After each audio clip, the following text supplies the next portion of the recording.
Start less. Resolve it.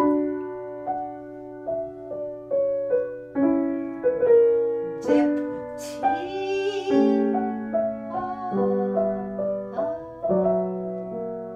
Nice. Now don't get faster here.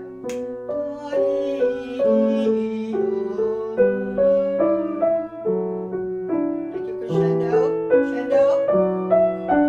Peak it. Pull it down.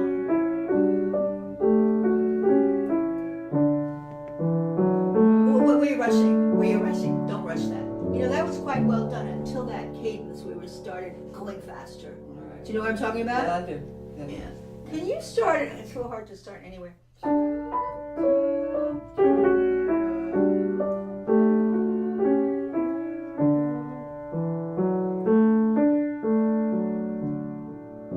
That's pretty good. Now what I noticed was there's a slight delay.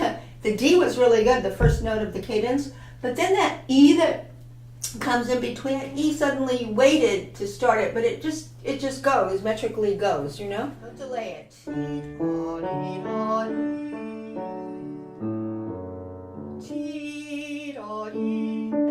that fits in between the dotted eighth and the 16th. It comes right away. 1, 2, 3, 4, 1, 2, 3, 4, 1, 2, 3. 1, 2, 3, 4, 1, 2, 3, 4, 1, 2. That's what you have. Yeah. So the thing is, we discussed the fact that the melodic thread is chi, but this has to be at the right moment, the in-between notes. So chi, Okay. So I see that. Okay. and then you're there. So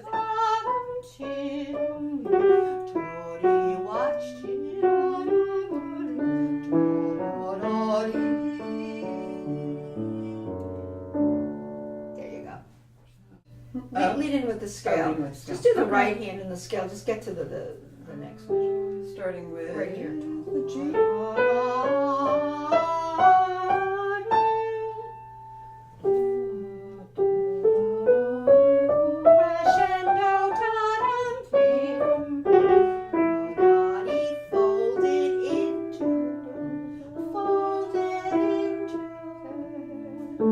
All the way up in the scale, and then he starts falling down to the cadence, but gradually falling down to the cadence, not abruptly. Right.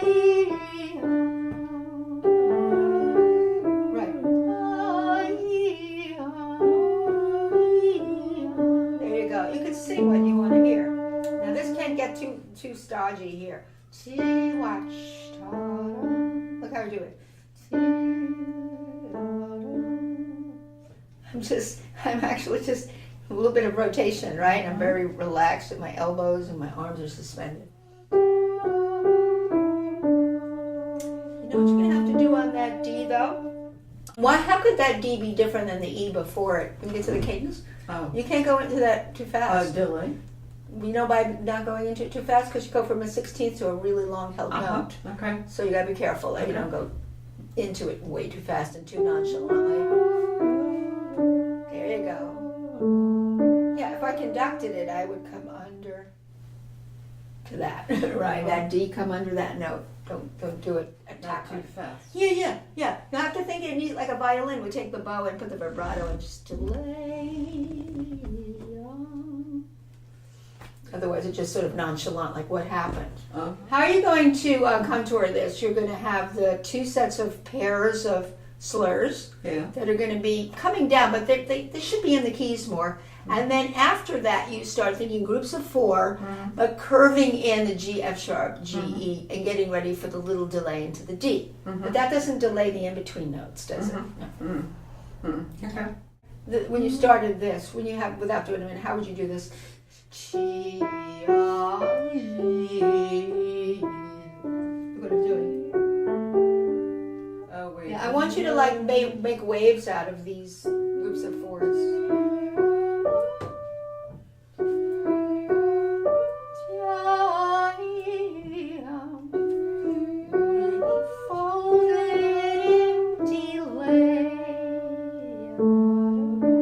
Yeah, that last D has to just fade out. Last D fades out.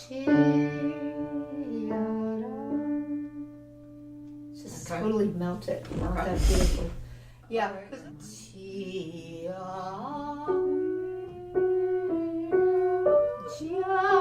Continue connecting though. Just keep your connecting and be fine. Right, that was good. You keep the connections between these 16ths. The only time that the disconnection is we do the slurs of 2. We have to lift our hands.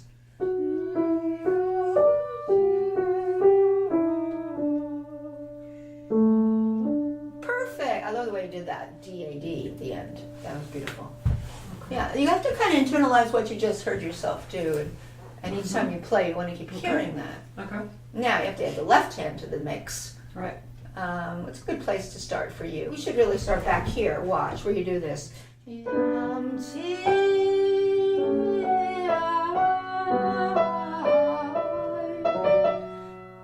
there, okay? Because there's too many ties coming over.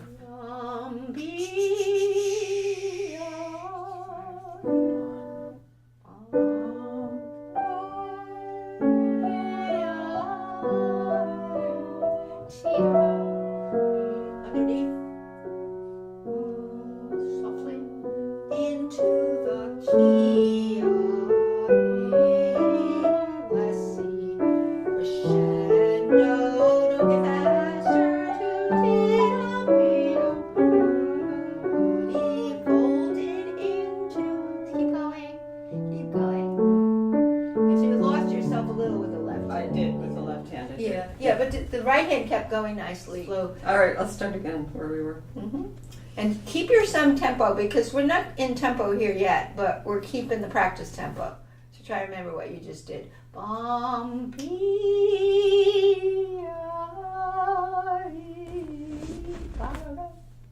Look for that melodic thread that you're going destination notes. You just finished in a D major cadence, right? Yeah. And it has to settle in. I'm not asking you to make a delay, but I'm asking you to think, what is it like to go around the corner from that last note, D, to the beginning of the B minor again? It's really going like this. Watch. Watch. It's a harmonic change, right? So you want to, it's in your head. So you're going to start, you finish soft. But then, you have to have that continuity, right? Right. So the continuity has to be there. It's like, and then, I'll begin it, and it's from nowhere. It has to come from the preceding measure where you start the next measure. Does that make sense? Okay. Can you do that cadence? That's a good place. That cadence where you have. Watch for a minute.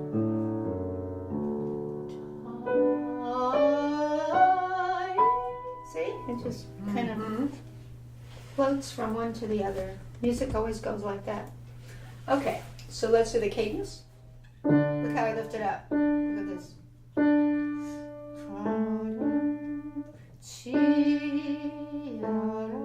I was doing a finger switch. Just play like this. Play like your whole arm is playing your finger, not your finger.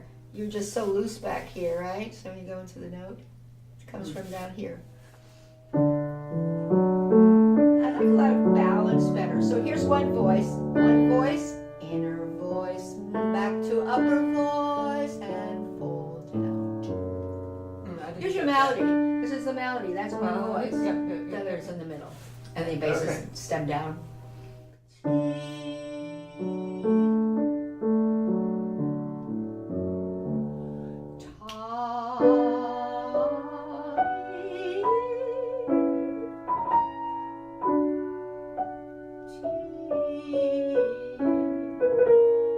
Delay.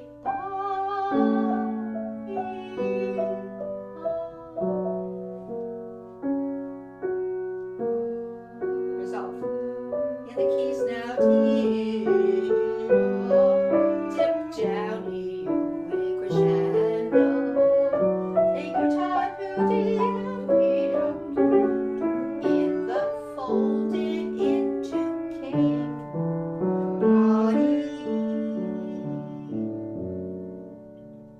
That's right.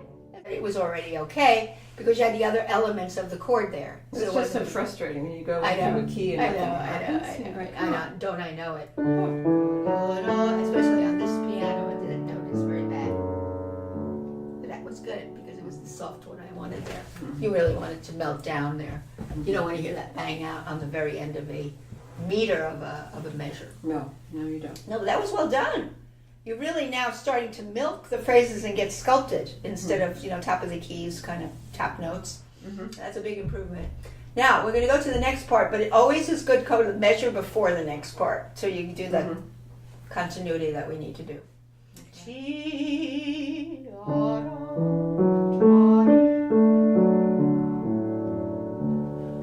Right away? But see, you're not getting there in time. I know. We can't fool with this. The only time we can fool with that is the very end of the piece. We want to convince everyone it's over, when the piece ends, but not before that. It has to be very directly going there.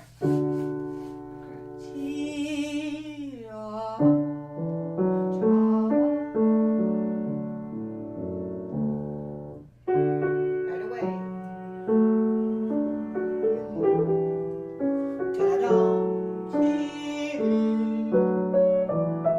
Get faster.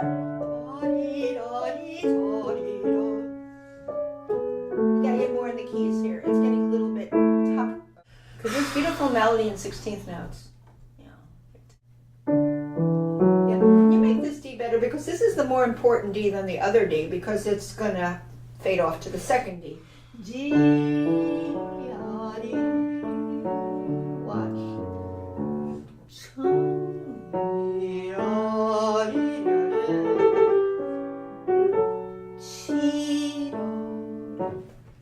You're always going in and out of the transfer weight to get the shapes that you want. Same with this, by the way, with that left hand.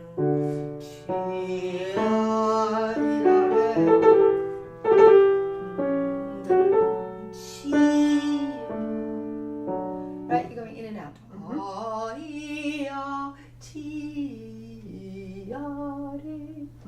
So shape your line nicely. Especially you have the subject coming into the D major now, the arpeggio. Right there on the edge. Right there? Can you make it better? Can you make it nicer? Look.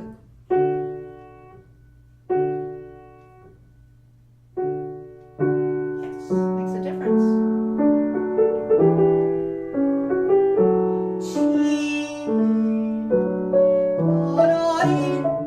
I'm thinking about 100 things. Don't think. Listen. At this point, you don't think anymore. You listen. You listen. The listening directs you because you practice a lot. The listening now is directing you toward the shapes because you know the note. I know you know the notes. Oh, I know, but then I'm thinking Don't about think. this. Like I said to this other student, stop thinking so much. My brain. Feeling. It's feeling it. Feeling what you're playing. Not just emotional, but the tactile. Right. Feel groups of notes. Yeah. Feel groups of notes too, not single notes. Single notes will kill you if you do single notes. Resolve it.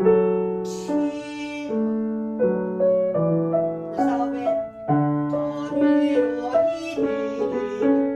Insert it. Rolling motion. Bringing out the left hand. Answer.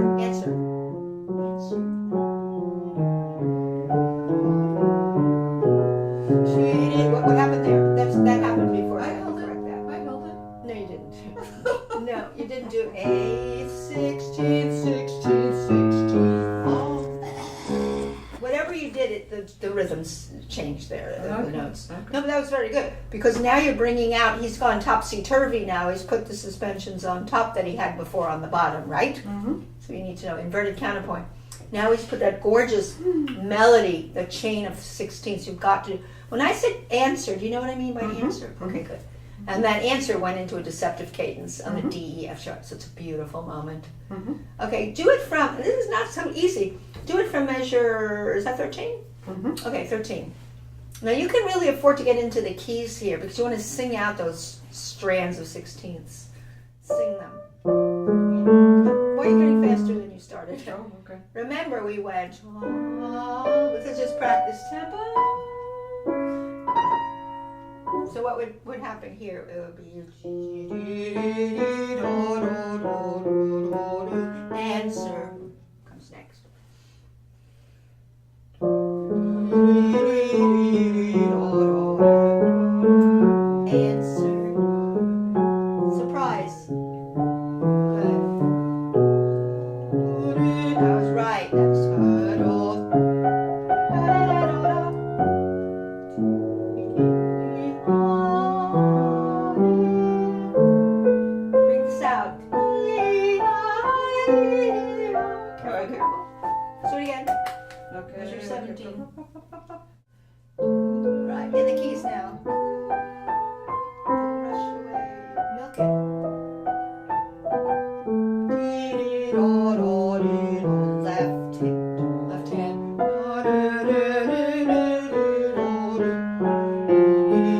Right hand. Right hand. No, I messed that up. Okay, so Sorry. here you have a conversation where the right hand starts getting the 16th, so measure 17, and then it feeds it to the left hand, so you're talking back and forth. Yeah. Very important. Okay. Very important. I want to now hear the subject coming back in B minor. Yeah, so beautiful. He's brought it back in the left hand. Wait, you know what that sounds like now, though? No. It sounds like the left hand you're interested, but the right hand you forgot about. So how are you going to remedy that? I hear your right hand along there.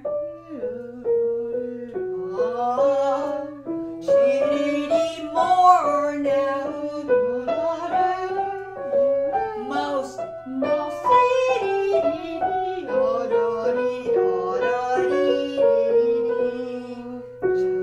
Yeah, you've got to do something with this. You've got to decide, what am I doing? Because you know he's getting kind of higher in increments, right? So they get fold it back to the cadence. So you have to. What's your architecture there? What's your design? So I want to hear what design you're doing over the last line. Okay. Right. Just right hand. This is the right hand. Sequence coming higher now. Most folded in at the end. Right. So it's going. It's like going in and out of itself a little bit. Yep. But it's really going Where's the peak of that whole business? It's It's right there. 23. That's where it is. Right? Right, you go, the D is a springboard, but the D is a springboard to the B. If you sang it, you'd go, right? You wouldn't go. Makes no sense. You would spring it.